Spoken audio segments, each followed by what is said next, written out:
झारखंड विधानसभा के बजट सत्र के दूसरे दिन राज्यपाल के अभिभाषण पर अपनी प्रतिक्रिया देते हुए डुमरी विधायक जयराम महतो ने सीएम की विदेश यात्रा पर सवाल उठाया।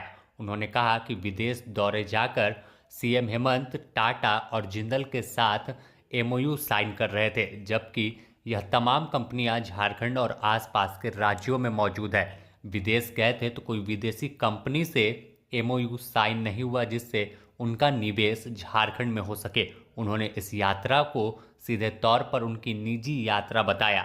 गुरुवार की शाम 6 बजे झारखंड विधानसभा में मीडिया से बात करते हुए उन्होंने यह बयान दिया है। आरंभ के अवसर पर शुभकामनाएं, सभी को जोहार। और सबसे पहले आशा करते हैं कि आप सभी सम्मानित पत्रकार बंधुओं बहिनी कुशल मंगल होंगे, क्योंकि आपका कुशल रहना हमारे राज्य के लिए सुखद है। आप कुशल रहेंगे, आप बलशाली रहेंगे तो हमारे लोगों की आवाज मजबूत होगी और वो उसको बल मिलेगा। पूछिए, अब आपके सवाल क्या है? राज्यपाल के अभिभाषण से बजट सत्र की शुरुआत हुई है।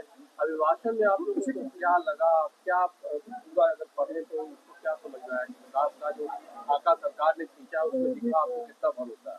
देखिए, राज्यपाल का अभिभाषण वास्तव में सरकार का भाषण होता है और सरकार का संभवतः प्रयास यही रहता है कि वह लोगों के सामने अपनी बड़ाई करे, लेकिन मुझे लगता है कि राज्यपाल के अभिभाषण में वह दम नहीं दिखा जिसकी आम जनता ने अपेक्षा की थी।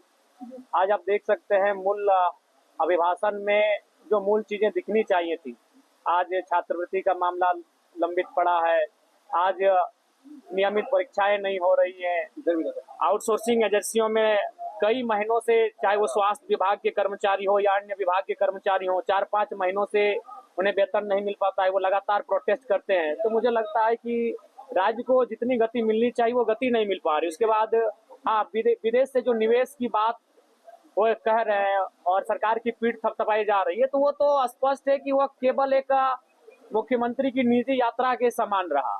अगर उसमें कोई विजन होता तो जाहिर सी बात है वो वहां जाकर अगर विदेशी इन्वेस्टर से इन्वेस्ट करने की बात कहते, उन्हें आमंत्रित करते तो समझ में आता। वहां जाकर वो जिंदल से बैठ रहे हैं, वहां जाकर वो टाटा से बैठ रहे हैं, तो टाटा तो 100 किलोमीटर दूर में रहता है। तो अगर हम विदेश जाकर वहां भी जाकर अगर टाटा से बैठे, जिंदल से बैठे, वहां जाकर रुंगटा से बैठे, तो फिर विदेश जाने का कोई औचित्य नहीं था। वहां जाकर हमें जिस प्रकार तमिलनाडु के मुख्यमंत्री विदेश गए, वह रॉयल रॉयस से बात करके आए, वह जुकरबर्ग से बात करके आए, वो विदेशी इन्वेस्टर से बात करके आ रहे हैं, उनको अपने राज्य में आमंत्रित कर रहे हैं। लेकिन हमारे मुख्यमंत्री विदेश जाकर राज्य में ऑलरेडी जिनका इन्वेस्ट है, जो राज्य में जिनका हेडक्वार्टर्स है, उनसे जाके बात कर रहे हैं। तो ये थोड़ा सा विजन साफ दिखता है कि वो कितनी गति के साथ राज्य को आगे बढ़ाकर ले जाना चाहते हैं। 4 महीना पहले, हमें लगता है जून के महीने में भी 4-5 महीना पहले वो विदेश की यात्रा पर गए थे, तो वहां उनका एक प्रेस कॉन्फ्रेंस होना चाहिए था। जब इस देश के प्रधानमंत्री मनमोहन सिंह विदेशी यात्रा पर जाते थे, वो एयरपोर्ट पर आते थे और प्रेस कॉन्फ्रेंस करते थे। तो जब ये विदेशी यात्रा से आए माननीय मुख्यमंत्री, क्या इन्होंने प्रेस कॉन्फ्रेंस किया? क्या इन्होंने बताया कि विदेश की यात्रा का इनका क्या उद्देश्य था? तो मुझे लगता है कि संतोषजनक नहीं है जो राज्यपाल का अभिभाषण रहा। जयराम